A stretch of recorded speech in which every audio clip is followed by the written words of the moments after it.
বিসমিল্লাহির রহমানির রহিম। ঈদ মোবারক, ঈদ মোবারক, ঈদ মোবারক। আশা করি আপনারা সুন্দরভাবে ঈদ যেমন করছেন। আপনাদের প্রত্যেককে ঈদের শুভেচ্ছা।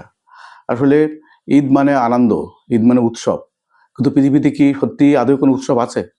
আমরা কি সঠিকভাবে উৎসব পালন করতে পারছি? আমরা আমরা কিছু আমরা যারা আমরা মুসলমান উম্মার মানুষ, আমরা যারা মুসলমান সম্প্রদায়ের মানুষ, আমরা আমরা যদি দেখি ইরানের যে করুণ অবস্থা, আমরা যদি দেখি ফিলিস্তিনিদের করুণ অবস্থা, তারা তো আমাদের ভাই ছিল। তারা এখন কোথায়? তারা কিভাবে ঈদ যাপন করছে? এই ইরানের লোকজন কিভাবে যে রাজারা যুদ্ধ করে সাধারণ জনগণের যে কষ্ট, এটা খুবই সারা পৃথিবীতে একটা কষ্টের বার্তা বয়ে আনে। কিন্তু বিশেষ করে রাষ্ট্র ক্ষমতা যারা থাকে, তাদের কারণে কিন্তু সাধারণ নাগরিকদের কষ্ট বাড়ে। এটা আর বলে বলে লাভ নেই। এই আনন্দের দিনে, সুখের দিনে, এটা উৎসবের দিনে আমি কোনো কষ্টের কথা বলতে চাচ্ছি না।